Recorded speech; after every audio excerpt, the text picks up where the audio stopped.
Salut Cédric. Salut Jérémy, Je comment suis tu vas? très bah, ça va très bien toi, je suis très heureux de te recevoir sur le podcast, vraiment. Pareil, pareil. Ça me fait très plaisir, c'est un bail qu'on n'a pas échangé toi et moi ensemble Ouais, et je suis content d'aborder un sujet qu'on n'a jamais abordé ensemble, c'est vrai, ni en public ni en privé, façon de parler, à savoir, bah, du coup, le côté papapreneur c'est clair. et même grand papapreneur comme on le disait pas Oui, oui, souvent puisque alors tu es alors, grand-père depuis, 1 an? Ça fait 1 an je crois, non? Déjà? elle va avoir 2 ans. Ouais, ouais. Déjà 2 ans? Ah ça passe Ouais, ouais. tellement vite. J'ai une fille qui a 30 ans déjà. OK, d'accord. J'ai 3 enfants, heu et donc j'ai une fille qui a 30 ans, un garçon qui a 28 et une fille qui a 18 ans, OK. et ma compagne a 3 garçons qui La sont dans les vache. âges intermédiaires entre mon fils et ma plus jeune fille. D'accord, donc 6 à la maison. Bah, à Alors la non, ils maison sont pas maintenant à la oui, c'est vrai maison, que non, oui, non, ils sont voilà, pas tous à la maison mais mais oui, oui, oui, ils ont été à la maison à un moment, très clairement, ouais, ouais. ça fait du monde. La Donc oui, première question. papapreneur, ça me parle et je trouve que c'est extra que vous ayez décidé de faire un podcast là-dessus, je suis presque jaloux, tu vois, de pas avoir eu l'idée à l'époque, mais voilà. Ouais, c'est vrai qu'on Et on a une grosse traversée du désert, Quentin et moi, du coup, mon associé sur ce projet-là, sur le podcast ouais, et on était seuls à l'époque, sans ressources, sans rien, à part lui et moi. On échangeait déjà à l'époque, on s'entraidait et on s'est dit que le recul, peu de temps après, en fait, mais pourquoi ne pas, échanger publiquement par rapport à ce qu'on a traversé, les difficultés et cetera et carrément. réellement dépeindre un tableau réaliste des choses en partant du postulat de base que tous les livres de productivité, méthode GTD, j'en passe, ne comportent jamais le terme d'enfant. Mmh, C'est jamais évoqué alors qu'au final, tu dois construire autour. bien sûr. Tu peux pas le mettre en dehors, c'est impossible. Et la question que j'aime poser en premier, Cédric, tu as été papa avant d'être entrepreneur ou l'inverse? J'ai été papa avant d'être entrepreneur, Donc tu t'es lancé et avec, du coup, des enfants déjà à charge et du coup, le temps que ça ouais. prend, les responsabilités que ça induit. Tout à OK, fait, ça tout à marche. fait. Par contre, peut-être à la différence de certains auditeurs, j'ai pas créé, ma première boîte, je l'ai pas créée, je l'ai rachetée. Mais réellement le process, est le même, avec en plus, je dirais le poids, la pression que tu as quand tu as un emprunt, que Ouais. tu vas devoir rembourser. Et donc, par exemple, le fait que, je ne veuille pas mettre ma famille en danger et que je Mmh n'avais mh. pas d'argent particulièrement de côté pour, racheter une boîte, j'ai fait un emprunt, et un des premiers conseils que je vais donner à tous les papas preneurs qui voudraient racheter une boîte, c'est surtout de faire très attention à la séparation entre leur patrimoine personnel Oui. et leur patrimoine, professionnel. Mmh Moi mh. vraiment, j'avais une tranquillité d'esprit induite par le fait que j'avais été extrêmement, précautionneux de ce côté-là, et que je m'étais fait conseiller juridiquement pour que, si j'avais un souci au niveau professionnel, c'est-à-dire si ma boîte ne fonctionnait pas, que j'arrivais plus à la rembourser, on ne puisse pas venir me chercher sur mes peu de biens perso que j'avais. Mmh mh. Ça, c'est très Donc important. bien s'entourer d'entrée de jeu, quoi, en cas de rachat d'entreprise. Ouais, c'est ça. Quand il y a de l'argent en jeu, il faut faire attention que, une défaillance, de l'entreprise n'entraîne pas aussi, une faillite personnelle. Je veux dire, déjà à titre personnel, c'est important, mais d'autant plus quand tu as des enfants, quand tu as la responsabilité des enfants. Et tu avais combien d'enfants, du coup, quand tu t'es lancé dans le grand saut d'entrepreneuriat? Quand j'avais 3 enfants, j'avais D'accord, 3 enfants, et j'ai eu une autre fille. Donc je te disais tout à l'heure, aujourd'hui j'ai 3 enfants, mais en fait j'ai eu 4 enfants en tout. J'ai une petite fille, qui est décédée, d'accord. quand j'étais entrepreneur d'ailleurs, qui était, polyhandicapée. Donc en fait, quand je me suis lancé dans ma vie d'entrepreneur, j'avais la charge nous avions la charge de cette petite fille handicapée qui réclamait, je dirais, encore plus d'attention, Bien sûr. qu'un enfant normal. Et voilà, donc ça m'a pas empêché, à la fois de réussir, ma vie, d'entrepreneur, comme je voulais la réussir, et aussi ma vie de papa, parce qu'une de mes fiertés, c'est d'avoir été là, en fait, de pas avoir été absent.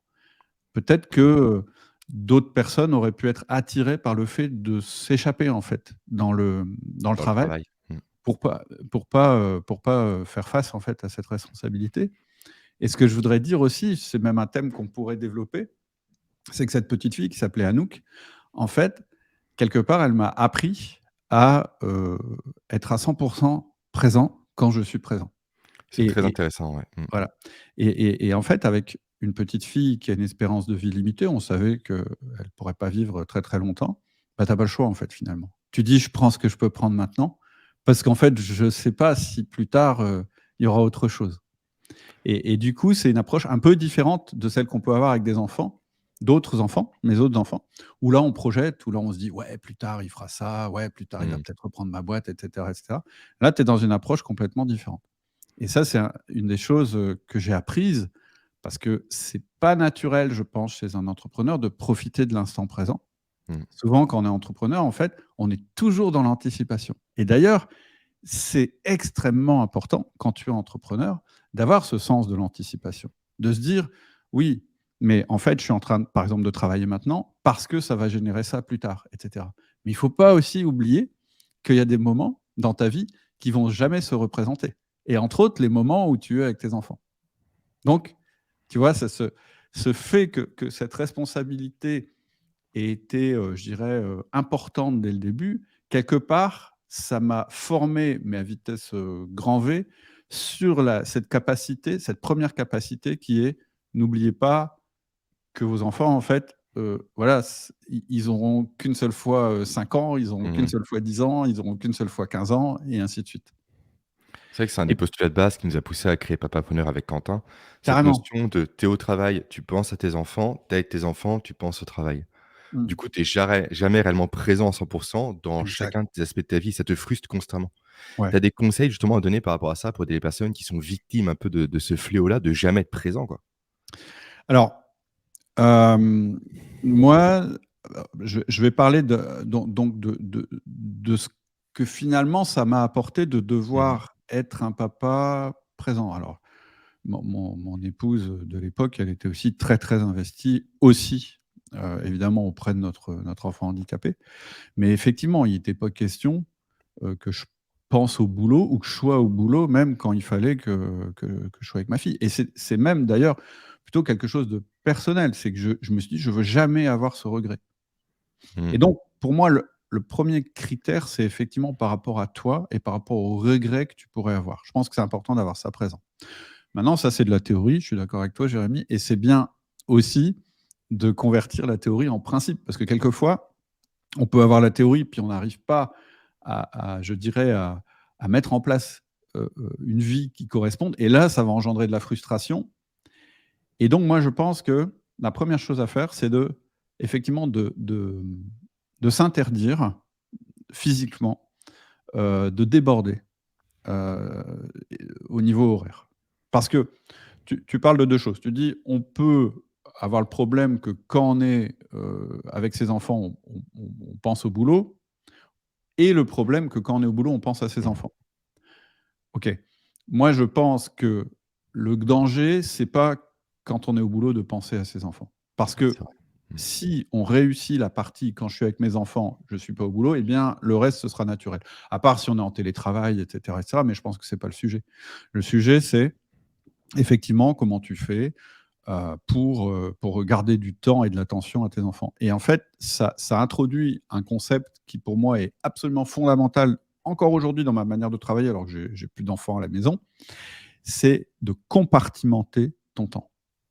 Ça, Mmh. c'est très, très, très important et moi, je pense à ça souvent. Je pense qu'une de mes forces parce que tu sais, aujourd'hui, j'ai beaucoup d'activités, j'ai 6 entreprises sans compter les holdings et les sociétés, commerciales et cetera et donc je pense que le fait de, quand j'étais plus jeune, quand j'étais papa, de m'être entraîné à à compartimenter ma vie, ça m'aide aussi à Mmh. mener aujourd'hui mes entreprises, toutes de front, sans jamais faire de compromis sur ma vie personnelle. Même aujourd'hui, alors que je pourrais, eh bien, je travaille pas, 12 heures par jour et je travaille pas 7 jours par semaine. Je travaille pas le week-end. Alors moi, je suis décalé parce qu'on vient de reprendre une des dernières reprises, c'est un restaurant, donc effectivement, mon week-end désormais, c'est le lundi et le mardi. Mais peu importe, j'ai au moins 2 jours par semaine complètement libres, Mmh. de tout travail. Je prends, toutes les 4 semaines, ou les 5 semaines, une semaine de workation, j'appelle ça, c'est-à-dire des moments où en fait je suis pas en prise directe avec mes entreprises, mais je peux travailler si j'ai envie ou ne pas travailler Mmh si mh. et à chaque fois ça me ressource et donc ce concept-là, tu vois, qu'il est à mon avis impératif de mettre en place quand tu es parent, en fait, quand tu as des enfants, eh bien, Un des trucs qui peut t'aider à le mettre en place, c'est que ça va t'aider aussi dans ta vie professionnelle, à mener plusieurs sujets de front, etc., etc. Et donc, ça va te permettre de développer une hygiène de vie et, entre autres, de compartimenter ta vie. Alors, qu'est-ce que ça veut dire au niveau macro, compartimenter ta vie? Ben, c'est par exemple prendre la décision qu'effectivement, tu ne vas pas travailler les week-ends. Et moi, je connais pas un seul entrepreneur qui ait regretté de ne pas travailler les week-ends. Par contre, j'en connais plein qui ont regretté d'avoir travaillé les week-ends. Et quand je dis travailler, ça veut dire pas de mail, pas d'SMS, pas de coup de fil, etc., etc. D'être vraiment présent à 100%. Et en fait, finalement, une fois que tu réussis ça, ça veut dire aussi que tu peux réussir à ne pas travailler 12 heures par jour. Ça veut dire que Mmh. tu peux te dire, bah non, moi, mes journées de travail, elles commencent à 8 heures du matin et elles se terminent à 17 heures, peu importe. En fait, il n'y a pas longtemps, je fais ça régulièrement. Quand je fais une conférence, ça m'arrive moins maintenant, je fais plus, mais je demandais toujours s'il y avait des triathlètes dans la salle. Et je leur disais, mais comment vous faites? Parce que quand même, du triathlon, ça demande quand même beaucoup, beaucoup, beaucoup d'investissement en termes de temps. Hein, si tu fais pas au moins une fois par semaine, tu nages pas une fois par semaine, tu fais pas au moins une fois par semaine du vélo et au moins plusieurs fois par semaine de la course, tu vas pas performer. Donc c'est extrêmement exigeant et ça prend du temps. Alors en général, j'en ai ou des sportifs de bon niveau. Et en fait, ces gens-là, je leur demande, mais comment vous faites? Alors, le premier truc qu'ils me disent, bah, ils disent, bah, dans mon agenda, déjà, ils ont un agenda, hein, si tu es entrepreneur, Mmh. tu n'as pas d'agenda, tu es mal barré. Et ils disent, dans mon agenda, je mets mes rendez-vous, mes créneaux où je fais du sport. Et en fait, c'est le même agenda que l'agenda professionnel. Tu ne peux pas avoir un agenda d'un côté et un agenda de l'autre parce que du temps, tu n'en as qu'un. Donc, il faut avoir un même agenda où tu regroupes tout. Tes rendez-vous professionnels, tes rendez-vous avec ta famille, tes rendez-vous avec toi-même. Et donc, ces gens-là, finalement, ils savent qu'à 17 heures, le mardi, de toute façon, il n'y a pas le choix. Il faut qu'ils aillent faire leur entraînement. Et ils le traitent comme un comme un rendez-vous professionnel, c'est-à-dire, j'ai pas le droit de ne pas le faire. Mmh. Et c'est normal puisque c'est un rendez-vous avec la personne la plus importante de leur vie, c'est-à-dire eux-mêmes. Bah, tu peux avoir exactement la même chose avec tes enfants. De dire: «Moi, j'ai rendez-vous avec mes enfants tous les jours» ou pas tous les jours d'ailleurs, peu importe, à 17 heures. Et là, je serai vraiment présent comme si c'était un rendez-vous professionnel. Et du coup, ces gens-là, je leur dis: «Alors OK, donc dans votre semaine, vous avez des moments où vous vous entraînez, puis des moments où vous entraînez pas. Et je dis: «Comment ça se passe?» Et en fait, systématiquement, et ça a toujours j'ai toujours eu la même réponse, je leur ai dit: «Quelles sont les journées où vous êtes le plus productif? Celles où vous avez sport le soir ou celles où vous pouvez rester à la boîte tant que vous voulez?» Et ça ne manque jamais, jamais, jamais, jamais. Ils me disent: «Les journées les plus efficaces, les plus productives, celles où je bosse le plus, c'est celles où en fait mon temps est limité». Mmh. Alors je me suis dit: «Tiens, c'est marrant, comment ça se fait? Comment ça se fait que quand notre temps est limité, on est plus productif que notre temps est pas limité?» Bah, tout simplement parce que ça nous fait prendre conscience que le temps est limité. En fait, l'être humain, il n'a pas cette conscience. On n'aime pas visualiser nos limites. On n'aime pas visualiser. D'ailleurs, c'est ça qui nous fait peur c'est ça qui nous fait peur dans l'idée de mourir d'ailleurs, hein. C'est de se dire: Mmh. «En fait, mon temps sur la terre, il est limité».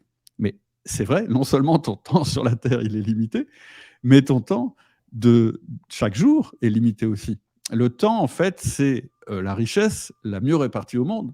On a tous 24 heures par Mmh. jour, quoi qu'il arrive. Après, notre liberté, c'est comment on utilise ce temps. Et donc, plus on a de maîtrise sur ce temps, plus on a de liberté. Mais vraiment, le premier truc où il faut vraiment prendre conscience, la première conscience qu'il faut avoir, c'est cette conscience du temps. Et moi, j'aime bien représenter ça comme une espèce de tas de blocs de temps, en fait, finalement. En fait, dans une journée de travail, dans une journée, on va dire, en dehors des heures de sommeil, tu as environ 100 blocs de 10 minutes. OK? Mmh. Donc ça, c'est limité. Et puis, tu as du travail à faire. Et en général, on travaille à l'envers.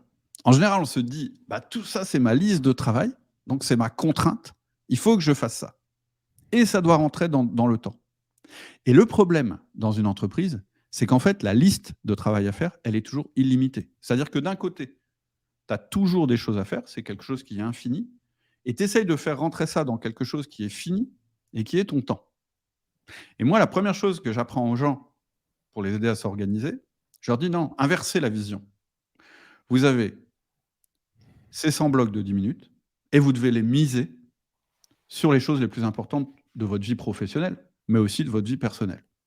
Et à partir du moment où tu commences à changer ton mindset, à changer la manière dont tu vois le temps, là, les choses commencent à devenir intéressantes.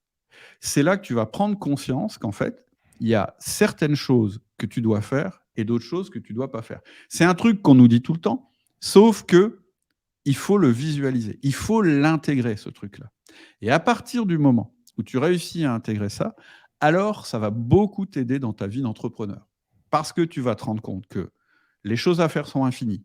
Donc déjà, tu vas te faire une raison, tu vas te dire, jamais je vais rentrer à la maison en disant, chérie, j'ai fini tout le travail qu'il y avait dans l'entreprise. J'ai jamais vu personne qui m'ait dit ça. Jamais. Et moi, ça m'est jamais arrivé. Quand j'arrête, c'est parce que je dois arrêter. C'est pas parce qu'il y a plus de travail à faire. Donc, première prise de conscience, tu rentres chez toi, oui, avec des choses que tu n'as pas pu faire. Mais ça va plus loin. C'est que petit à petit, tu vas développer autre chose, qui est le levier. De te dire, je ne vais faire dans mon travail d'entrepreneur que les choses qui ont le plus de levier. Au début, quand tu es tout seul, ce sont les choses qui vont te permettre de générer de la rentabilité pour vivre. Voilà, si tu fais pas ça, bah déjà, voilà, Mmh. tu es mal, ça aura des conséquences sur ta vie personnelle et cetera. Mais au fur et à mesure que tu avances dans ta vie d'entrepreneur, tu vas te rendre compte que ça peut être d'investir du temps pour créer des actifs qui vont me rapporter sans que j'ai besoin de réinvestir beaucoup de temps dedans. Et puis plus tard, tu vas te dire: «Bah, je peux plus travailler tout seul, donc je vais devoir sous-traiter ou manager», et donc tu vas te rendre compte, et c'est ce dont les entrepreneurs qui ont vraiment qui réussissent leur vie se rendent compte, c'est qu'en fait, la chose importante, le levier le plus important finalement, c'est le management. C'est pour ça, hein, que moi je parle de management, c'est parce que c'est le levier pour être un entrepreneur en bonne santé, hein. Mmh. Et là aussi, je dirais qu'avoir des enfants, ça nous prépare aussi à faire du management. Alors, Oui. je mets tout de suite un bémol parce qu'après on va me dire: «Oui, en fait, certainement que Cédric est quelqu'un qui est paternaliste avec ses employés et cetera», mais en fait, je m'en fous. Si on veut, on peut me taxer de ça. C'est pas de ça qu'on parle. C'est qu'il y a plein de parallèles qu'on peut faire entre le management et la responsabilité qu'on a d'élever des enfants. Il y a plein de parallèles intéressants. Après, qu'on appelle ça du paternalisme ou qu'on appelle ça de la délégation extrême, j'en ai rien à fiche, moi, en fait. C'est l'étiquette qu'on met dessus. Donc, pour moi, la première chose extrêmement importante, avant peut-être qu'on parle de management, la première chose extrêmement importante, c'est que le fait d'avoir des enfants, ça t'oblige à te structurer en termes temporels. C'est-à-dire, ça t'oblige déjà à avoir plusieurs vies et à avoir des frontières bien définies entre chaque vie. Ça, c'est vraiment très, très important. Et il y a vraiment une éducation, je pense, à faire là-dessus pour pouvoir justement faire la délimitation entre les deux. Et puis ensuite, ça va te servir à l'intérieur de ton entreprise. Parce que quand tu es chef d'entreprise, finalement, là aussi, tu as différentes vies à l'intérieur de ton entreprise. Tu as la dimension stratégique, c'est une première casquette. Tu as la dimension managériale, c'est une deuxième casquette. Et tu as la dimension contribution, c'est la troisième casquette. C'est-à-dire que là aussi, tu vas devoir apprendre à compartimenter à l'intérieur de ton job. Là, je suis stratège, je réfléchis à où on va, le sens de ma boîte, etc., etc. Là, je suis dans la cale, je suis en train de bosser comme un damné, et c'est ce genre de trucs que je vais devoir sous-traiter si je veux que Mmh. mon entreprise performe. Et entre les deux, et c'est toujours la couche qu'on oublie quand on est chef d'entreprise, il y a la couche managériale. C'est-à-dire comment je fais le lien entre ma vision, ce que je veux faire, etc., et le travail qu'il va falloir faire. Bah, il faut mettre du management entre les deux. Et souvent, c'est ce que le chef d'entreprise oublie. En général, il se rend compte qu'il est en train de se tuer au travail dans la cale et donc il faut qu'il remonte d'un cran, mais il remonte de 2 crans, il remonte directement tout en haut. Et en fait, ça marche toujours pas parce que il est frustré, en fait. Il a des grandes idées pour sa boîte et finalement, il est obligé de travailler beaucoup dedans. Et donc, il passe jamais à la phase intermédiaire qui est ouais, mais comment je fais pour que ça fonctionne sans moi, en fait, finalement. Mmh. Donc voilà, Moi, première chose que ça m'a apprise d'être, un papa entrepreneur, c'est de devoir, structurer à fond mon temps. Et je pense qu'il y a des personnes qui ont peur de cette notion de trop de rigidité. Tu répondrais Mmh. quoi à ces personnes-là, en fait? Moi, j'ai Alors l'impression moi, ce que j'aime répondre justement, c'est que le cadre permet la liberté. exactement, et je vais aller plus loin. C'est-à-dire que oui, en fait, si tu ne maîtrises pas ton temps, c'est ton temps qui te maîtrise. Si tu n'as pas un agenda, alors tu perds ta liberté parce que Mmh. finalement, ce sont les événements qui vont survenir qui vont prendre le contrôle. Dans la vie professionnelle Exactement. comme dans la vie personnelle. Donc, il y a une notion de contrôle. Mais il y a aussi une autre galère où il faut faire attention de ne pas tomber parce qu'on peut vite passer d'un extrême à l'autre, hein. On peut vite se dire, «Ouais, ma vie, c'est n'importe quoi, je travaille trop et cetera, donc j'ai un enfant, donc maintenant il faut que tout soit, ultra, structuré dans ma vie», et donc tu vas te créer un agenda super rigide. Oui. En fait, il y a 2 notions dans le temps, alors je vais c'est presque philosophique, mais je vais en parler 2 secondes. Le temps, tu peux le voir de 2 manières. Le kairos et le chronos. Le chronos, c'est le temps quantitatif. Ça veut dire comment j'optimise le moment où je travaille pour être le plus productif possible.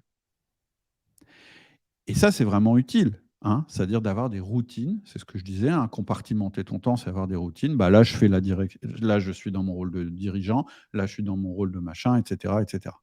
En fait, ça, c'est la structuration du temps, c'est le temps que tu comptes, c'est le chronos.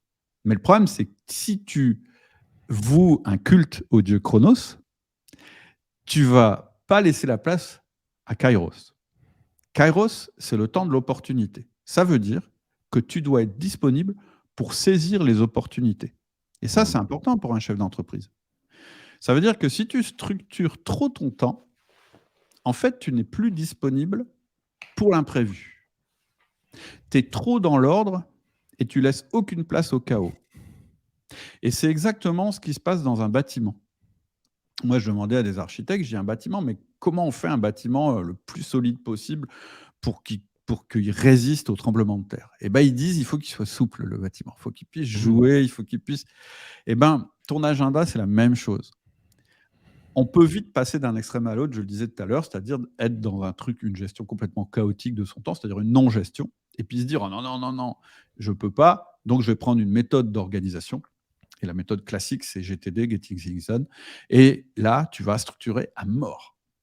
Et le Ouais. problème, c'est que quand tu structures à mort, tu as exactement le symptôme que tu viens de me dire, c'est le syndrome de la prison. C'est en fait, ouais, enfin, moi, je ne suis pas entrepreneur, je ne suis pas devenu entrepreneur pour avoir une vie de militaire, quoi, finalement. Et en réalité, et c'est là que tout à l'heure, j'insistais sur la notion de levier. Ce qui doit être dans ton agenda, c'est juste les meilleurs leviers, rien d'autre. Mmh. Très Sur intéressant, ouais. Et en fait, un agenda, en fait, moi, j'aime bien, je ne sais pas si tu vois ce que c'est, un jeu de taquet. Si, si, je vois très bien. C'est comme un puzzle. En fait, c'est un truc où tu dois déplacer des éléments pour représenter, comme un puzzle, Ouais, c'est une image avec des cases qui sont voilà, mobiles et il reste juste une case vide, en fait, voilà, simplement, il reste une où on case vide. déplace. Ouais. Et donc le niveau, je dirais, le plus haut qui fait que le jeu est difficile, c'est quand on n'enlève qu'une seule case, parce qu'il Mmh. faut tout bouger à chaque fois. Et plus tu enlèves de cases et finalement, plus c'est facile de réorganiser le truc. Un agenda, c'est pareil. Donc en fait, dans ton agenda, il faut que tu fasses attention à ce qu'on appelle un taux de saturation. Et là, c'est vraiment perso. Il y a des gens qui fonctionnent très bien. Alors, qu'est-ce que c'est le taux de saturation? C'est le rapport, le ratio entre mon temps programmé, celui qui est dans mon agenda, et le temps disponible. Il y a des gens qui fonctionnent bien avec un taux de saturation à 80. Moi, non. Moi, il me faut quasiment 50 de taux de Mmh. saturation. Ça veut dire que ce qui est prévu à l'avance dans mon agenda, je fais attention que ce soit jamais supérieur à 50 de mon temps disponible. OK. Et là, tu as le meilleur des 2 mondes. Tu as Chronos et Kairos, et tu as de la réactivité. Et du coup, dans ce temps-là dispo, tu inclus le temps avec tes enfants, temps de Alors, sport? Ou est-ce qu'il est programmé celui-ci? Du coup, il est bah, programmé, tu moi l'as dit précédemment, mais comment il compte par rapport à ton travail? alors moi, ce que je conseille, c'est déjà démarrer par limiter ta journée. Ouais, Ça, je Parce suis que c'est d'accord, ce ouais. qui marche le mieux pour avoir le temps de travail. Donc tu te dis, ben, ta journée de travail, j'entends. Mmh. Donc tu dis, par exemple, moi, à 6 heures du matin, je commence. Je sais pas, hein, quel est ton ça dépend aussi de ton chronotype. Je crois que tu as des choses là-dessus. Bien sûr. On a déjà échangé là-dessus, mais voilà, il y a des gens, ils sont plutôt en forme le matin et voilà. En gros, imaginons, bah, tu dis: «Ben, moi, mes journées de boulot, ça commence à 6 heures, mais ça finit à 16 heures. Voilà. Donc ça, Mmh. c'est tac, c'est le truc, ça bouge pas, c'est comme ça. Et donc, c'est à l'intérieur de ce temps que tu as, créé, que tu as délimité, que tu vas mettre tes rituels, que tu vas mettre tes compartiments de travail. Mmh. Et moi, mais c'est ma façon de faire. Après, il y a des gens, Ouais, ils bien veulent sûr. travailler, après, c'est à géométrie variable. Ce qui compte, c'est de bien maîtriser les paramètres. Et moi, à l'intérieur de ça, eh bien, je vais me saturer à 50. Parce que je sais que et de temps en temps, il va arriver que non, tout d'un coup, je me sature à 70. Et là, c'est le moment où je commence à me dire: «C'est bizarre, je me sens pas bien en ce moment, je me sens pas disponible pour les gens qui ont besoin de moi» et cetera. Et là, je vais regarder mon agenda et systématiquement, je vais dire: «Ah bah ouais, c'est clair, je me suis laissé, un petit peu emporter, donc qu'est-ce que je dégomme dans mon agenda pour garder un rythme de vie qui corresponde à la vie idéale?» Donc après, est-ce que tu programmes les rendez-vous avec tes enfants? Oui, non. Moi, je pense, mais c'est une opinion personnelle, quand tu as des jeunes enfants, ben non, c'est plutôt des plages horaires et Oui. puis tu vas avoir des accidents. C'est-à-dire que ton gamin, il devait faire la sieste, puis en fait, il la fait pas, donc OK. Est-ce que tu as prévu un agenda qui permette que tu te réorganises très, très vite? Moi, aujourd'hui, si tu veux, oui, je programme. Pourquoi? Parce qu'aujourd'hui, mes enfants, ils sont autonomes et cetera. Donc si je veux les voir, il y a un truc que j'aime beaucoup, c'est inviter, un de mes enfants à un déjeuner, tu vois? Et je l'ai fait, Mmh. depuis qu'ils sont, ados, hein, parce que je trouve que c'est un moment convivial et on est vraiment, c'est vraiment l'instant présent et puis on échange et cetera et cetera. Là, en ce moment, j'ai une fille qui passe, qui fait la conduite accompagnée, mais qui est étudiante en même temps. Donc un samedi sur 2, on a notre petit programme, on fait 1 heure de conduite, 1 heure de sport ensemble, on va à la salle et puis après 1 heure de resto. C'est Et génial. moi, quand je ressors de là, je suis complètement, épanoui parce que j'ai voilà. Et tu vois? Donc après, c'est chacun comme il sent. Mais je pense que si on regarde le truc de base, pour moi, le truc de base qu'il faut mettre en place tout de suite, c'est effectivement que tes journées aient une limite temporelle Mmh. ou si c'est pas possible, au moins plusieurs journées par semaine et puis qu'à l'intérieur de ces journées, il y ait de l'espace. Soit de l'espace pour du business pas prévu, soit de l'espace pour un imprévu avec un jeune enfant. Ouais, super intéressant, c'est comme ça que je procède également à mon niveau. Mmh mh. J'ai commencé par fixer effectivement l'horaire de lever des enfants, Ouais. l'horaire du coucher. Du coup, ce Mmh. qui délimite la journée en tant que telle cette fois-ci, de parents, on va dire. Après mes horaires de sport, Mmh. mes marches aussi. Quand je pars Ouais. marcher le matin et l'après-midi, je le note factuellement dans l'agenda pour pas déborder dessus Mmh. et aussi, tout ce qui est repas. En fait, je note vraiment tous les impondérables de la journée, en Mmh. laissant à la fin de la journée une marge de 1 heure de sécurité constamment. J'ai appelé Voilà. ça une zone tampon, comme ça, s'il y Mmh. a un imprévu, je peux le Mmh. mettre ici. S'il y a pas OK. d'imprévu, c'est du temps supplémentaire que je peux m'accorder soit pour avancer, soit pour faire autre chose, soit pour me détendre, pour faire du sport et j'en passe. Tout à Et fait. oui, je te rejoins à 100. Il Et faut cette alors vision-là, il faut cette vision-là. ouais, ouais, tout à fait. Et alors, il y a un deuxième effet qui se coule. Ça, c'est intéressant. Moi, j'en ai pas eu conscience tout de suite. En fait, je m'en suis pas rendu compte, je l'ai conscientisé plus tard. C'est qu'en fait, quand tu commences à avoir toutes les notions que j'ai énumérées, le chronos, le kairos, le fait que en réalité tu fais des compartiments, tu fais des routines et cetera. Il y a un nouveau truc qui apparaît, c'est qu'en fait, tu te rends compte que du temps, oui, c'est limité jour par Mmh jour, mh. mais en même temps, si tu as organisé et structuré tes routines, si tu as pas pu terminer le travail aujourd'hui, c'est con ce que je vais dire, mais en fait, c'est important. Si tu as pas pu terminer le travail aujourd'hui, c'est pas grave, parce que demain, tu as un créneau qui est réservé. Oui. Et ça, c'est vachement rassurant. C'est ce truc-là qui va faire que tu vas réussir à t'arrêter. De te dire: «Non, mais on s'en fout. C'est pas parce que je le fais pas aujourd'hui qu'il va y avoir une catastrophe. Mmh mh. J'ai un créneau qui est réservé demain». Et là, on va rentrer dans l'idée de l'anticipation dont je parlais tout à l'heure. L'anticipation, c'est pas bien quand ça te permet pas, quand ça vient en contradiction avec l'idée de profiter de l'instant présent. Mais au contraire, l'anticipation, c'est intéressant quand tu es toujours un peu en avance par rapport à ce que tu as prévu de faire. Mmh. Et moi, ça, c'est une grande source de sérénité.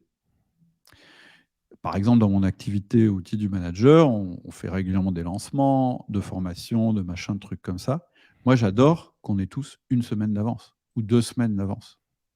Parce que c'est ça qui va te permettre de te dire: «Bah non, là, en fait, finalement, j'ai pas réussi, j'ai pas été bon». Tu vois, ce matin, juste avant qu'on se parle, je voulais enregistrer une vidéo, sur, l'antifragilité, comment ou plutôt sur les revenus passifs.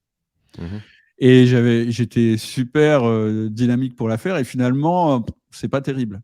Mais je m'en fous, c'est pas grave, parce que c'est pas urgent, on est en avance et donc je la ferai après et ça marchera tout aussi bien. Je la ferai même mieux et finalement, c'est ça, c'est le deuxième effet qui se coule, c'est qu'une fois que tu t'es créé tes petits rituels, tes petites routines qui se répètent, tu as cette notion de: «Mais non, j'ai le droit de me planter une fois puisqu'il y a toujours Mmh. du temps qui va revenir après».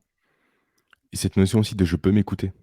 Mais j'ai passé Ah une mauvaise carrément, nuit, je suis fatigué, je suis bien sûr. malade, je peux écouter mon corps, me reposer pour rebondir. Ah Là où bah quand tu es en flux tendu, malheureusement, tu dois t'imposer des tâches que tu ne veux pas faire, que tu fais donc mal, que tu regrettes et cetera. c'est Donc oui, clair. cette flexibilité-là est nécessaire aujourd'hui, quoi. Et d'autant plus, nécessaire pour toi qui as des jeunes enfants Oui, bien en sûr. bas âge, parce que la nuit, elle est ja on n'est jamais trop sûr qu'elle va bien se passer et d'ailleurs, c'est vrai pour le sport. C'est pas parce que tu es un peu moins, performant sur ta séance d'aujourd'hui que c'est grave. Bah non, il y aura une séance demain, une après-demain et cetera. Elles sont programmées. Mmh. Donc tu es beaucoup plus cool et donc c'est pour ça que quand on me dit: «Ah ouais, mais non, mais avoir un truc tout programmé et cetera, ça t'enlève de la liberté», je réponds: «Mais non, n'importe quoi, ça te donne de la liberté». C'est Avec le vrai que bémol c'est que je paradoxal dit donnais, comme ça, mais il oui. faut juste faire gaffe de pas tomber du côté où on penche. C'est-à-dire qu'il y a des gens, ils vont, rentrer dans un truc, quasi militaire et là, ça marche pas non plus. Là, effectivement, ça t'enlève de la liberté. Parce que tu veux tout blinder, tout optimiser et donc ça veut dire que ton agenda, il est plein comme un œuf parce que tu veux en faire le maximum. Mais non, mais non. Oui, puis tu fais Et fi du coup de cette notion de volatilité, chère à Nassim Nicolas Taleb en fait, où tu mmh, peux constamment avoir des imprévus. ouais, Ça peut constamment arriver effectivement, plus tu te blindes, moins tu es antifragile. Une exact. notion, qui t'est chère et qui m'est chère aussi, ouais. Ouais, ouais, exact et faut pas hésiter à mettre un peu de redondance dans ton agenda. Par exemple, en gardant, ton temps flexible, donc ton taux de saturation, à 50, tu as le droit aussi de t'ajouter un créneau où c'est juste écrit créneau Mmh. Mmh, et tu feras complètement, ouais. quelque chose ou pas. Tu vois, quand je fais mes workations, ce que j'appelle mes workations, il y a des créneaux. Après, j'ai envie ou j'ai pas envie. C'est la différence avec mes semaines qui sont des vraies semaines de travail, où là, que j'ai envie ou que j'ai pas envie, j'y vais. Mmh. Un autre avantage, hein, d'avoir des routines, prévues à l'avance et cetera, c'est que tu as pas besoin de te demander tous les jours ce que tu vas faire. Ça paraît bête, ce que je dis, mais le temps qu'on passe quand on n'est pas organisé à se dire: «Bon alors, attends, alors qu'est-ce que je peux faire là? C'est quoi mes pré» non, quand tu as tes routines et que c'est établi et cetera, tu te poses pas cette question-là. Tu démarres direct dans la tâche que tu t'es, affectée. Ouais. Ça, Donc c'est c'est super intéressant, c'est un élément que je mets souvent en évidence par rapport aux listes de tâches. Souvent, c'est un conseil de base qu'on recommande aux personnes pour s'organiser, sauf que ça induit le paradoxe du choix, en fait, où oui, tu as devant toi 50 tâches différentes et en fait, tu perds une demi heure le matin à savoir laquelle je vais faire. ouais, ouais. Ah Mais ça, grâce à un agenda où tes tâches sont planifiées, sont mises dans des blocs de temps précisément, en fait, tu commences chaque matinée précisément en sachant quoi faire et déjà tu gagnes une demi heure par rapport à ta journée, c'est rien clair qu'avec ça et ça et en crée pas de charge frustration. mentale et en charge mentale Et en aussi, hein. charge mentale, bien sûr, Ouais, ouais, c'est complètement. clair, c'est clair. Alors après, ça, moi, tu vois, c'est au niveau de l'organisation du temps, c'est ce que j'ai appris, avec le fait d'avoir des enfants Mmh et mh. après ça m'a aussi appris des choses au niveau du management et le premier principe qui marche bien avec des enfants et qui marche bien avec des collaborateurs. Maintenant, je vais être clair, hein, mes collaborateurs, c'est pas mes enfants, mais il y a quand même des parallèles assez intéressants. La première chose, c'est de viser l'amélioration plutôt que la perfection, OK. tu vois? Mmh. Ça, c'est extrêmement important, à titre perso, à titre, de parent et à titre de manager. J'ai un ami qui dit objectif de maîtrise versus objectif de résultat. C'est ça, En c'est fait, on ça, maîtrise le processus, pas spécialement le résultat. c'est ça. Où on se dit: «Je» alors effectivement, on se fixe des objectifs, hein. Mais moi, j'en suis un peu revenu à c'est-à-dire qu'il faut se fixer des objectifs pour avancer, c'est clair. Mais la vitesse à laquelle on va les atteindre, je dirais que par, rap- par rapport à ce que j'étais peut-être quand j'ai commencé à travailler, j'y suis un petit peu revenu. Je me suis dit, ce qui compte en fait dans la vie, et c'est vrai aussi avec les enfants, c'est que le monde n'est pas parfait, tes enfants ne sont pas parfaits, et tes collaborateurs ne sont pas parfaits. Donc, avec un enfant, évidemment, tu projettes avec un enfant. Tu te dis, bah, ce serait bien qu'il soit autonome, ce serait bien que il gagne bien sa vie. Ce serait bien que, je sais pas moi, il ait une bonne santé, qu'il soit fort en sport, Mmh. etc., etc. Puis assez vite, tu te rends compte que bah, ça va pas forcément aussi vite que tu l'avais prévu. Et c'est pas grave. Pourquoi? Parce que ton enfant, tu l'aimes. Et finalement, tu prends en compte ses qualités, ses défauts, et tu les aimes, autant ses qualités que ses défauts. Et finalement, tu vas pas. Enfin, moi, je pense que c'est le truc de vos enfants ne sont pas vos enfants, hein, de Khalil Gibran, c'est-à-dire un enfant, c'est comme une flèche. Tu peux, tu peux donner la direction, tu peux donner l'impulsion, mais une fois que la flèche est partie, c'est lui qui va atteindre ou pas la cible. Et quelque part, c'est pas grave. Et donc, je pense que le fait d'avoir des enfants, moi, je trouve que c'est vachement équilibrant pour un manager. Pourquoi? Parce que ça lui fait prendre conscience que on peut pas. Enfin, on a des moments où on est plus ou moins performant. On a des moments où on est plus ou moins en forme. On a des moments où on va plus ou moins vite par rapport à nos objectifs. Et il faut faire preuve de bienveillance vis-à-vis de nos collaborateurs. Alors, la bienveillance, c'est vraiment un terme avec lequel j'ai du mal parce qu'on on en parle, et en fait, on dit jamais. Mmh. C'est un concept valise. Tu sais, c'est le genre de concept où, je vais te poser la question, est-ce que tu es pour ou contre la bienveillance? Bien Bah, sûr, ça va rien tout le dire. monde va me dire bah, pour, Ah sauf oui, qu'en fait, tu vas pas mettre la même même définition que moi. définition derrière, ouais. Mmh. Et donc, en fait, quand tu vas imposer quelque chose à ton collaborateur, il va dire bah non, tu n'es pas bienveillant. Puis toi, tu vas dire bah si, je suis bienveillant parce que. Et voilà. Et donc, moi, j'aime bien la notion d'exigence bienveillante. C'est-à-dire que, comme avec tes enfants, avec tes collaborateurs, il faut que tu aies une exigence. C'est quand même ton job, que ce soit ton job de papa ou d'ailleurs ou ton job d'entrepreneur, tu te dois d'être exigeant. Parce que c'est ça quand même qui fait avancer. Tu es exigeant avec toi-même, tu es exigeant avec les autres. Mais après, il faut être bienveillant. Et c'est toute la différence entre viser l'amélioration plutôt que la perfection. Ce qui va compter, c'est que demain soit mieux qu'aujourd'hui et que hier soit moins bien qu'aujourd'hui, tu vois. Et c'est juste cette notion-là. Et je trouve que là aussi, ça permet d'être plus détendu avec ses enfants et plus détendu avec ses collaborateurs. De se dire non, mais ce qui compte, c'est qu'il s'est amélioré avec ses capacités. Mmh, et comment tu le mesures ça? Déjà, est-ce que tu le mesures? Oui, alors, Autant au niveau entreprise, je je- vois comment on peut le mesurer, mais des enfants, alors, c'est plus alors, compliqué, pour être non? très clair, non, non. Alors, avec mes Voilà. enfants, c'est vrai, je mesure pas, Oui, je leur, ce serait bizarre je comme leur dans un mets pas tableau Excel de d'objectif. suivi des performances des enfants, quoi. Non, non, mais il y a quand même quelque chose qui est intéressant avec les enfants. Alors après, moi, c'est mes principes d'éducation et en fait, finalement, c'est aussi les principes que j'applique dans les boîtes. Heu, Moi, j'aime bien avoir peu de principes, mais être, mettre beaucoup de force dans chacun des principes Mmh mh. et je pense que c'est beaucoup plus facile d'éduquer par les principes plutôt que d'éduquer, par la contrainte. Ouais. C'est-à-dire que c'est un peu du même ordre que est-ce que tu manages par le pourquoi ou est-ce que tu manages par le comment? L'idéal, quand tu fais du management, c'est de manager par le pourquoi. C'est-à-dire qu'avoir suffisamment formé tes collaborateurs, avoir créé une culture où tu n'aies pas besoin de contrôler le comment, parce que ça, c'est à eux que ça appartient. C'est-à-dire comment ils vont réussir, mais à l'intérieur de principes que tu as mis en place. Et parfois, en fait, quand tu parles trop du comment avec un collaborateur, tu tues la motivation. Mmh mh. Et avec un enfant, c'est pareil. Quand tu dis à un enfant, voilà, on fait comme ça et tu vas faire exactement comme ça, tu tues la motivation. Ton enfant, ce qu'il a envie de faire à un moment, c'est te surprendre. Te surprendre parce qu'il fait les choses mieux que toi. Ou te surprendre parce qu'il a trouvé une manière de faire les choses à laquelle toi, tu n'aurais pas pensé. Et ben, dans le monde de l'entreprise, c'est pareil.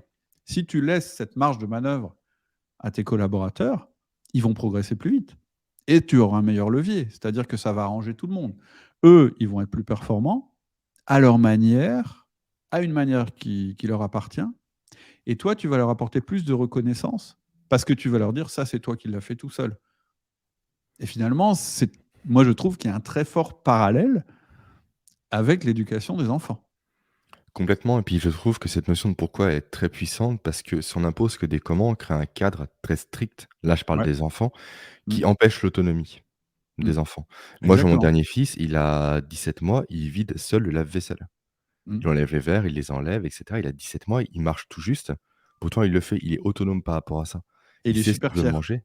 Il est super fier et nous Mmh. aussi, on est fiers et en Mmh. plus, c'est vrai que d'instinct, aujourd'hui, en Occident, si on globalise un peu les choses, on a tendance à vouloir limiter les enfants par rapport à tout et le paradoxe qu'on a, c'est qu'on achète des dinettes aux enfants avec des faux couteaux, des faux fruits, des faux légumes, mais on ne les Mmh. laisse pas toucher aux vrais éléments, aux Mmh. vrais couteaux, aux vrais fruits et je dis pas en autonomie, bien sûr, il faut être à côté, Mmh. mais grâce à ça, on peut les autonomiser, les responsabiliser et en plus, mine de rien, ça en fait plus tard des adultes aussi beaucoup plus autonomes, Et qui responsable. progressent beaucoup plus et responsables aussi. Ils connaissent les conséquences de leurs actions. Un Mmh. enfant qui tombe, c'est pas grave en soi. C'est même bien, c'est en tombant qu'on se relève. C'est comme ça qu'on apprend, c'est par l'échec qu'on apprend. Et effectivement, Comme il y a un très en bon livre management, comme en comme en management, management. c'est pareil. Et il y a un super livre par rapport à ça que je ne peux que recommander qui s'appelle «Parents chasseurs-cueilleurs», où Ouais. c'est une personne qui, justement une, journaliste, je crois de base, américaine, qui est partie voir les tribus ancestrales encore existantes pour voir comment eux élèvent leurs enfants. Et qu'est-ce qu'elle constate? Elle constate pas de crise, une autonomie rapide, une propreté rapide et surtout le fait que l'enfant est câblé de base pour aider la famille. Parce Mmh. qu'au niveau évolutif, ça peut s'expliquer. L'enfant, qu'est-ce qu'il veut? C'est être intégré dans le groupe. Donc pour ça, il veut aider le groupe, il veut se sentir utile rapidement. Parce qu'un être, à l'époque, hein, qui n'est pas utile, forcément est mis de côté. Il est Mmh. exclu, donc forcément, ses chances de survie diminuent. L'enfant, Mmh. il veut quoi? Il veut survivre, donc forcément, il veut aider papa, maman, il veut être comme eux, il veut les aider un maximum. Mmh. Sauf qu'on met des barrières aujourd'hui, touche pas ceci, touche pas cela. Et c'est vrai Mmh. qu'en management, c'est pareil. On a Ouais. la tendance naturelle à vouloir trop contrôler les choses pour que ce soit comme nous on le fait. En fait on veut effectivement être intégré dans le groupe, ça c'est vrai, heu, mais on veut aussi être reconnu dans le groupe, pour notre individualité et pour les choses qu'on a apportées au groupe. C'est-à-dire qu'il y a les 2 notions. Souvent, on oppose ces 2 notions. D'ailleurs, on les Mmh. oppose en politique, on les oppose, voilà.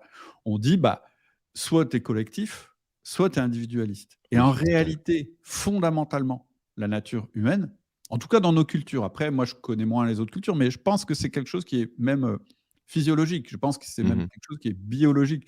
C'est que finalement, on a besoin des 2. Oui, on a besoin d'un collectif à l'intérieur duquel on œuvre, on a besoin d'interconnexion, on a besoin de ça, tout ça, mais notre individualité, c'est-à-dire ce qu'on apporte au groupe que les autres n'apportent pas, c'est extrêmement important aussi parce que ça justifie notre position dans le groupe et la reconnaissance du groupe vis-à-vis de nous. Alors c'est complètement physiologique, il y a 2 neurotransmetteurs ici, l'ocytocine pour le groupe justement, l'hormone qui procure du plaisir quand tu es avec tes enfants, avec tes collaborateurs, quand tu passes un bon moment, l'hormone du lien social on va dire et la sérotonine qui est plus l'hormone de l'ego. Effectivement, les Exact. 2 sont présents, il faut un niveau d'équilibre entre les 2. Une personne qui est trop sérotoninergique prend trop le lead et va se faire exclure naturellement du groupe aussi. Mmh, Donc tout c'est à normal. fait.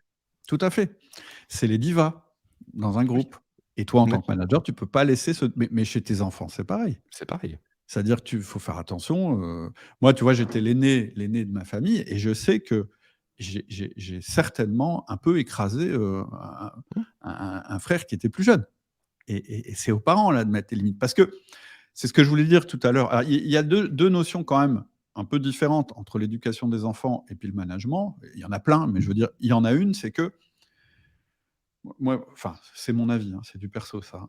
C'est qu'en fait, un enfant, faut faire attention, qu'il grandisse aussi dans un environnement avec sécurisé. C'est-à-dire qu'il y a oui. aussi beaucoup de théories, moi je trouve ça épouvantable, mais des gens qui disent: «Bah non, je vais mettre mon enfant, je vais lui montrer les pires films d'horreur, je vais lui montrer la guerre et cetera, parce que ça va le rendre dur et comme ça, il sera prêt à affronter le monde» et en réalité, le problème, c'est que si tu fais ça avec un enfant en bas âge, alors qu'il est en train de se construire mentalement, en réalité, tu le rends anxieux et Mmh. finalement, tu le rends, tu et en fait, la juste mesure d'un parent, c'est ça, c'est de réussir Ouais. à le protéger suffisamment pour qu'il puisse grandir et être fort par rapport à son environnement. Mais c'est comme Un l'agenda. peu On comme un a un tuteur, tu cadre. vois? Une plante, je veux dire, Ouais. tu mets un truc, tu mets une plante et puis elle commence à pousser, tu la mets dans un environnement où il y a une tempête, en permanence et de la grêle et de la neige et du gel, elle va crever.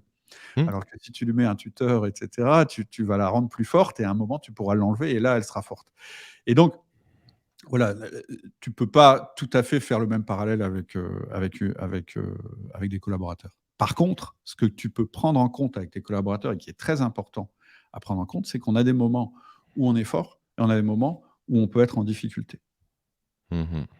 Et donc, il faut faire attention à ça quand on est un manager, c'est de se dire: «Non, mais là, en ce moment, il est pas en forme, là, il est allé trop loin et cetera et il faut, j'ai plutôt besoin qu'il soit en retrait par rapport à l'équipe et cetera» et ça veut ça et par contre, quand, il se sera construit, quand il se sera formé, quand il sera meilleur, alors je pourrais le mettre un peu plus, ce qu'on appelle skin in the game. C'est-à-dire, je pourrais lui faire Ouais. prendre plus de risques et apprendre effectivement en faisant des erreurs. Et là où je te rejoins aussi, c'est en management aussi, on apprend que alors moi, j'aime pas dire on apprend en faisant des erreurs, on apprend en réparant ses erreurs. Mmh mh. Ça, c'est un concept de management qui est extrêmement important. Ça veut dire que, un, si tes collaborateurs font jamais d'erreurs, il y a un problème. Oui. Par contre, s'ils font des erreurs mais que ça n'a pas de conséquences, il y a un problème aussi. Mmh. La conséquence d'une erreur, c'est très simple. C'est pas une engueulade, c'est pas je vais te virer, et cetera, c'est comment tu vas réparer ton erreur. Et c'est là qu'il y a un processus d'apprentissage qui se met en route. Mmh et c'est là que le manager ou le parent intervient pour montrer l'erreur et expliquer pourquoi l'erreur est survenue. En fait, il est en train de poser un principe. Ouais. Il est en train de poser un cadre. Et dans l'éducation des enfants, je te rejoins, il faut effectivement qu'il y ait de la liberté, mais il faut qu'il y ait des limites. Mmh. Parce que si tu poses pas les principes et les limites, en fait, tu n'éduques pas ton enfant. Complètement. L'autre élément aussi qui, alors moi, c'est vraiment je l'ai appris plus par le management, après j'ai transposé à l'éducation, c'est la notion d'étiquetage. Ouais. Tu en parles très souvent, toi aussi, dans tes podcasts, dans tes contenus, cette notion de, bah, tu es un mauvais communicant, tu es un Ouais. mauvais collaborateur, Mmh. tu ne sais pas t'organiser. En fait, Ouais. critiquer la personne en tant que telle et non pas le comportement de la personne. Et c'est vrai qu'aujourd'hui, les parents ont tendance à dire à leur enfant et ça me surprend, vraiment, ça me choque même et j'ai eu le cas avec Nathan il y a 1 an en arrière devant l'école, une petite pleurait Mmh. et sa maman lui a dit, «Arrête de pleurer, tu es pas belle». Ouais. Ah la vache! En fait, le cerveau humain est programmé pour coller par rapport aux étiquettes qu'on va lui accoler. Donc Ouais. forcément, un collaborateur, quand on lui dit: «Tu pas bon en communication», va forcément régresser en communication. C'est naturel, Mmh. c'est instinctif. L'idée du cerveau, c'est de réduire ce qu'on appelle l'erreur somatique. Donc l'écart entre l'énergie dépensée pour atteindre une tâche et l'énergie réellement qui va être dépensée. Donc Mmh. forcément, on se dit directement: «Tu es un mauvais communicant». Pourquoi le cerveau humain qui veut économiser de l'énergie va se mettre en branle pour en faire un bon communicant, sachant d'avance pour lui comme quoi la personne sera mauvaise? Mmh. Ça ne marchera pas. Et sans ça, tu le dis très souvent toi aussi par rapport à tes podcasts, l'idée c'est de critiquer, entre guillemets, «le comportement» et Mmh. non pas la personne. Et je crois que Mmh. tu as un protocole par rapport à ça en termes de management. Est-ce que tu peux le partager? Cette notion Ça d'en fait, quand tu fais ça, moi ça me laisse penser ça. ça s'appelle le feedback, en fait. En fait, le feedback, c'est un processus alors, il faut repartir un petit peu, je dirais, faut prendre un petit peu de dimension. Et moi, je pense que le feedback, ça a encore plus d'importance dans le monde d'aujourd'hui, Mmh mh. en termes d'entreprise. Dans le passé, en fait, c'était un petit peu, comment un marché évolue? Eh bien, les entreprises les moins performantes meurent et les entreprises les plus performantes, se développent. OK? Donc, une entreprise, pour qu'elle puisse fonctionner et ne pas mourir à l'intérieur d'un marché, c'est-à-dire être antifragile. On se disait, bah, en fait, c'est quoi l'antifragilité finalement? Bah, c'est de supprimer les éléments les plus fragiles de l'entreprise et de renforcer les éléments qui peuvent devenir plus robustes par Mmh. rapport au marché. Et donc on disait, bah, c'était la méthode de Jack Welch, hein, qui est très connue. On dégomme 30% chaque année des collaborateurs les moins performants et on récompense les 30% Ouais. plus performants et on fait rentrer, voilà et Mmh. finalement, on va avoir une équipe qui est toujours meilleure. OK. Ça marche, hein, ça a marché, ça a eu marché. Ça marche plus. Oh, ça marche moins bien. Pourquoi ça marche moins bien? Bah, parce qu'on le voit bien, on a une pénurie, de de de talents au niveau du marché de l'emploi et finalement, les gens sont plus prêts à se faire traiter de cette manière-là. Et puis, voilà, ça tue quand même un petit peu l'esprit d'équipe. Quand tu sais qu'en fait, systématiquement, on va dégommer 30% des moins bons, Mmh. bah, tu pas à filer un petit coup de canif à ton collègue pour qu'il fasse partie des moins bons, puisque sinon, c'est toi qui vas dégager. Mmh. Et pourtant, il faut continuer à être antifragile. Alors, comment on fait? Comment on fait dans ce contexte-là? Bah, on va plus regarder les personnes les moins performantes. On va regarder les comportements les moins performants, ce qui n'est pas la même chose. C'est-à-dire qu'on va se rendre compte qu'à l'intérieur de quelqu'un, il y a une série de comportements. Certains qui sont performants, certains qui ne sont pas performants. Et donc, le job du manager, c'est plus d'éliminer les gens non performants pour les remplacer par des performants, c'est de prendre les gens comme ils sont, de repérer leurs comportements performants et de les renforcer positivement, et de Mmh. repérer leurs comportements non performants et de les ajuster. Exactement comme tu éduques un enfant, finalement. Un enfant, tu vas voir qu'il a des. Voilà, il teste tout, un enfant. C'est ça qui est agréable et qui est drôle.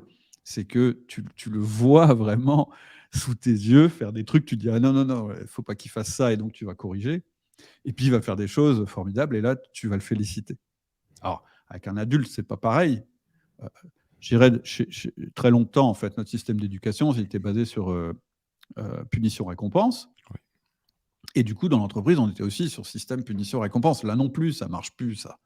Donc, en fait, moi, j'aime bien le modèle du feedback. Et le modèle du feedback, c'est très simple. C'est de dire, OK, j'ai une équipe, elle est composée de personnes, mais à l'intérieur de cette équipe, chacune de ces personnes a des comportements que j'observe.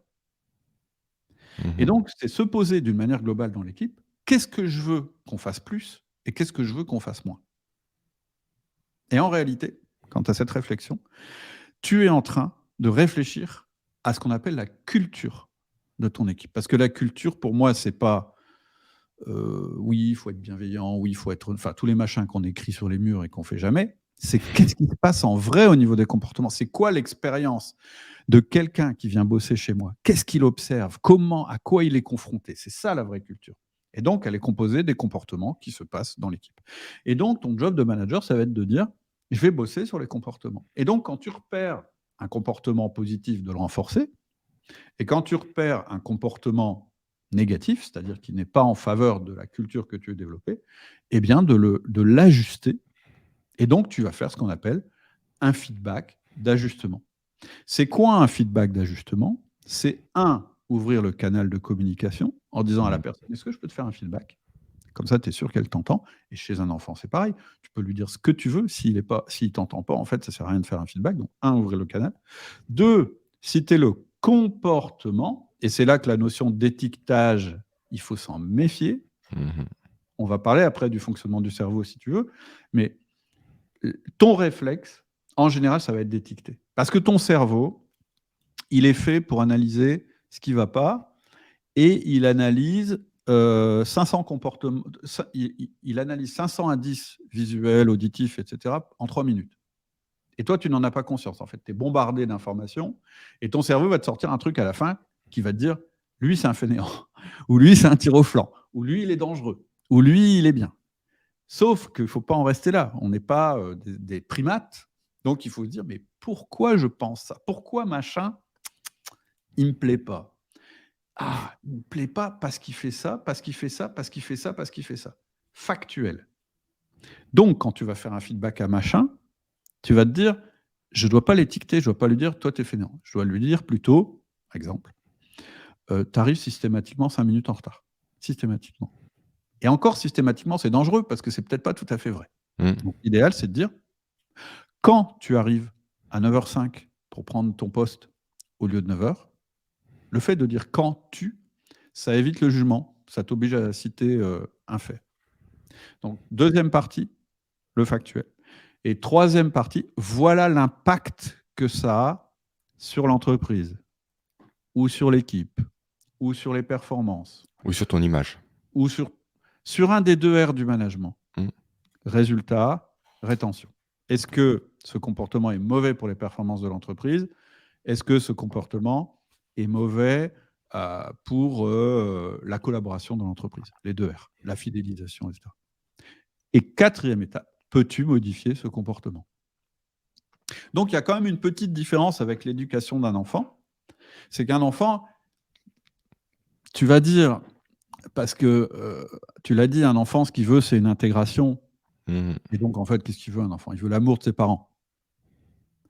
Donc, tu vas plutôt lui dire, tu sais, quand tu casses la vaisselle, maman, elle n'est pas contente. Tu peux... Moi, je conseille de ne pas dire ça à un collaborateur. Je pense que tu parles à un adulte et donc c'est plus responsabilisant de lui expliquer des conséquences, en fait, qui vont à l'encontre de la communauté dans laquelle il œuvre, qui est l'entreprise. Et une entreprise, pour prendre les gens intelligemment, elle performe à travers les 2 R du management qui sont les résultats, quels qu'ils soient, hein, les objectifs, et la rétention. C'est-à-dire que est-ce que je collabore efficacement? Est-ce que j'augmente la fidélisation des personnes dans l'entreprise? Là, tu ne peux pas trop te tromper si ton impact est de ces 2 ordres-là. Si tu commences à dire: «Ça ne me plaît pas» ou «C'est pas comme ça qu'on fait ici» ou «J'aime pas quand les gens font ça», c'est pas un discours très adulte. Mmh, complètement, ça redevient infantilisant en quelque sorte. Oui, voilà, c'est une des grandes différences quand même, c'est que tes Bien sûr, collaborateurs ne sont pas des enfants, hein. complètement. Et je dirais que le nec plus ultra, par contre, c'est quand tu as plus de feedback à faire.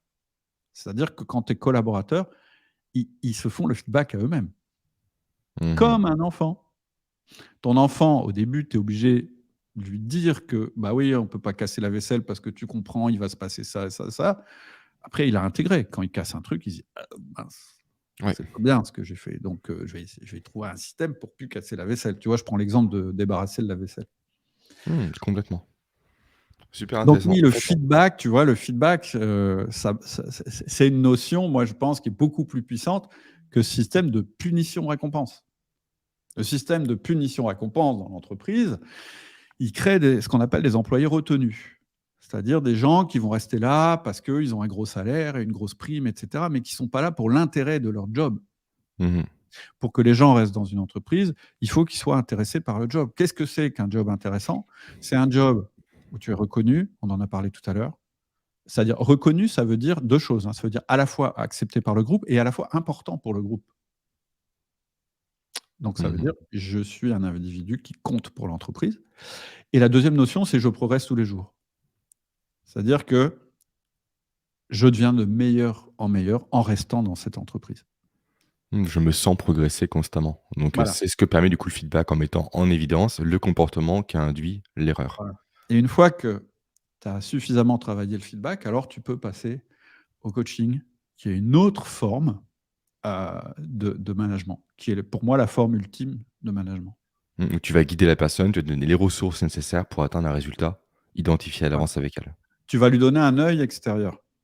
En fait, Mmh. tu vas lui dire: «Tu vois, là, tu es dans une phase de progression, c'est super et cetera» ou «Ah là, c'est plus compliqué» et cetera. Et aussi, tu vas écouter la personne. Elle va te donner ses feedbacks elle-même. Tu auras plus à les générer. Et pour un enfant, c'est pareil. Ouais, ouais, On y revient, complètement. mais on peut coacher son enfant, quoi. Oui, On voit oui. effectivement qu'il est maladroit ou autre. Nous, effectivement, on fait ça avec Aurélie. Notre premier fils, a des problèmes de posturologie, notamment de proprioception. Il se cogne souvent et cetera. Il a hérité ça de moi, très clairement. Et on bosse du coup sa posturologie avec des exercices à faire tous les jours. Effectivement, on n'est pas en mode coaching, mais effectivement, on a identifié un comportement qui peut porter préjudice à court, moyen, long terme pour lui Mmh et mh. on tâche de prendre les ressources nécessaires. On se forme pour ça, pour Mmh mh. l'aider. Mmh. Donc c'est un coaching un peu déguisé en quelque sorte. On n'est pas à lui dire Mmh. précisément: «Nathan, qu'est-ce que tu veux comme ressource?» Il n'a pas encore le développement cognitif pour le savoir, mais on l'aide en fait. On identifie précisément les points de blocage pour l'aider à les dépasser par la suite. Tout à fait. Et donc tu vois là, moi c'est ça, c'est et faisant ça avec ton enfant, ça t'aide aussi dans ton rôle d'entrepreneur et vice versa. En fait, c'est ça. Ce que je voulais dire aussi, le dernier truc le dernier principe que je voulais dire, c'est que tu peux pas connaître, enfin, il y a 2 choses. En fait, quand tu élèves un enfant, tu te rends compte que tu peux pas complètement comprendre quelqu'un, y compris ton enfant. Mmh.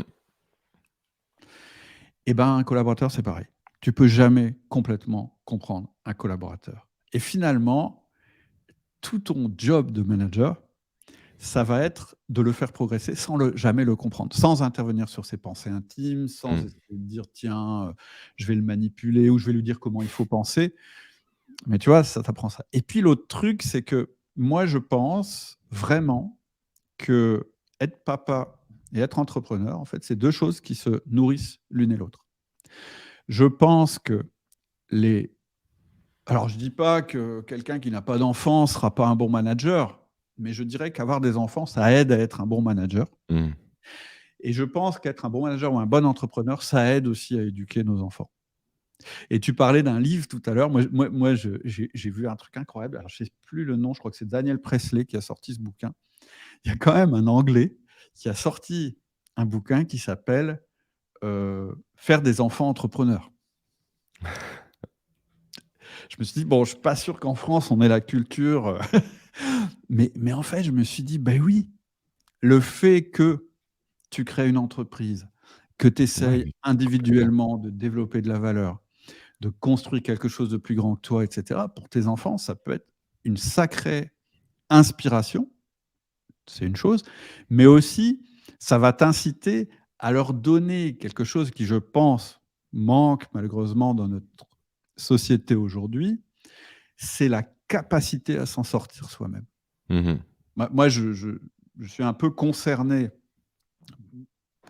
même par moments, par, dans notre société, le fait qu'on oublie facilement que oui, oui, il faut être collectif, oui, peut-être c'est nécessaire qu'il y ait des mouvements collectifs pour faire évoluer la société, mais avant tout, il faut savoir se prendre en charge soi-même et je pense que c'est le rôle de l'éducation, de pouvoir s'en sortir soi-même. Moi, je le dis souvent encore à mes enfants. Moi, j'ai des enfants, tu sais, dans différents domaines qui peuvent être, actifs, collectivement et cetera, mais je leur dis toujours: «Oui, mais c'est bien d'être actif. C'est bien, tu vois, par exemple, j'ai une fille qui est psychologue et elle me dit: «Les psychologues ne sont pas reconnus à leur juste valeur, donc je vais manifester» et cetera. Et je leur dis: «D'accord, moi je pense que c'est important, tu as raison, mais qu'est-ce que tu fais pour toi? Mmh mh. Parce que qu'est-ce que ça veut dire pas être reconnu? Comment toi, à titre individuel, tu pourrais être plus reconnu?» Que ce soit d'ailleurs en termes de notoriété, de valeur, d'argent et cetera, peu importe. Mais il faut jamais oublier ça, c'est qu'en fait, oui, tu peux contribuer à un niveau collectif, mais n'oublie jamais, heu, qui tu es, qui tu veux être et cetera. C'est quand même le plus important dans la vie. Donc moi, ça fait vraiment partie des valeurs que j'ai essayé de transmettre à mes enfants, même s'ils ne sont pas entrepreneurs. Je pense qu'il faut être entrepreneur de sa vie. Mmh, on en revient à cette notion de responsabilisation et de laisser les enfants faire les choses et assumer les Ouais, conséquences, de en partie du moins. il y a les 2, tu vois? Responsabilisation, ça peut avoir le sens, je dois être responsable vis-à-vis de la société et c'est Ah non, vrai qu'il et faut ouais, être OK. responsable, Mmh. mais aussi je dois être responsable de moi-même, De soi-même, bien sûr. et bien avoir ancré au fond de moi et ça, je pense que c'est une caractéristique des gens qui fondent une entreprise, c'est de te dire: Mmh. «Non, mais je vais le faire. Moi, c'est moi personnellement, je vais le faire». Il faut les Mmh. 2, responsabilité par rapport à notre société, mais aussi, je pense que c'est important d'éduquer nos enfants pour qu'ils soient capables de dire: «Non, je suis pas d'accord avec cette situation, mais je vais pas attendre qu'elle se résolve toute seule. Je Oui. vais, pour moi, changer mon environnement». Mmh, je vais être Aide-toi proactif dans et le le changement, ciel quoi. t'aidera, hein, c'est le principe. Comment? Aide-toi et le ciel t'aidera. Oui, c'est C'est ça, un peu complètement. On est en plein dedans, quoi. fais le On est en premier plein pas, fais la chose qui va te transformer toi, déjà. La première chose, la première personne, la personne qui est la plus importante dans ta vie, c'est toi, hein. oui, puis il faut être égoïste pour être altruiste. Ben c'est ça, bien C'est sûr. vrai qu'il y a une métaphore que j'aime beaucoup, c'est l'histoire du vase. En fait, ton vase, au niveau d'énergie, de santé, de ressources, de finances et j'en passe, tant que le vase ne déborde pas, ne donne pas. Ouais, Parce qu'en fait, tu prends sur toi pour donner à quelqu'un d'autre. c'est clair. Donc déjà, pense à toi avant de penser au groupe et en pensant à toi, tu pourras penser au groupe par la suite. Exactement et ça, je pense que quand tu es entrepreneur, tu es peut-être un peu mieux placé qu'un autre pour le transmettre à tes enfants. Par Mmh. l'exemple, mais aussi, dans le discours. Parce que tu es pas protégé par une société ou par un État C'est qui, clair. souvent, te met plus des bâtons dans les roues que ne t'aide à Ouais, progresser. Mais bon, c'est c'est sûr. En tout cas, ça veut dire que tu as choisi la voie du développement, par soi-même plutôt que, ouais. en attendant qu'on te développe. Voilà. Mais comme pour les sportifs, Ouais. qui également font ce chemin-là. Mmh. Tout à fait. Ouais, ouais, ouais, ouais, c'est la même démarche. Mais en fait, tu vois? Donc en fait, ce que je veux dire, c'est qu'effectivement, c'est formidable d'être papa et d'être entrepreneur à la fois parce que c'est extrêmement, pas compatible, mais, Ça se nourrit l'un l'autre, c'est Mmh, extrêmement complémentaire. C'est ça que je voulais dire. complètement. Merci Cédric.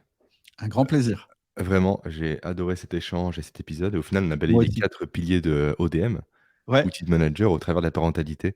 Donc, c'est assez drôle de faire le parallèle entre les 2 et tu l'as ouais, très bien fait d'ailleurs. c'est extra. Est-ce que tu as un mot de la fin à rajouter par rapport à Non, en fait, c'est ce que je veux dire. Vraiment, moi, mon mot, vraiment mon conseil, fondamental par rapport à un papa qui serait entrepreneur, c'est c'est pas incompatible et donc vas-y, quoi. Le moment que tu passes avec ton enfant, il reviendra pas. Il se reproduira pas. mmh, Donc il faut que tu sois à 100 avec ton enfant quand tu es avec lui et en plus, tu vas voir, ça va te faire progresser en tant qu'entrepreneur. Donc que du bonheur, quoi. complètement, complètement et ouais, super sujet et on mettra du coup en ressources avec Quentin, le lien vers une de tes formations Ouais, OK, qui parle avec enfin plaisir. dont tu as parlé, hein, de façon un peu plus en filigrane, à savoir, système d'organisation réaliste. Oui, pour Justement, la tu expliques gestion. précisément, voilà, comment mettre en place son agenda, cette notion de souplesse, se parler avec le taquet que tu as très bien le taquin, pardon? Taquin? Tout à fait. Taquin, C'est le c'est ça? taquet, je crois. Taquet, je sais Je jamais. crois, je crois. Que tu as très bien fait, donc on mettra ça en ressources pour les gens qui veulent aller plus loin et du Ça coup marche. gagnent du temps, en fait, en passant par ce biais-là. Avec plaisir. Merci infiniment et puis au plaisir de faire un épisode 2 à l'occasion pour d'autres sujets que j'ai pas pu aborder, notamment le sport, tu vois? Donc d'ici quelques mois, pourquoi pas te réinviter sur le Ouais, ouais, podcast. ouais, sans problème. Et bah, Ciao. super Cédric, merci à toi. Merci. Salut. J'arrive tout de suite. J'entends qu'il y a quelqu'un dans l'escalier, là, je vais aller voir.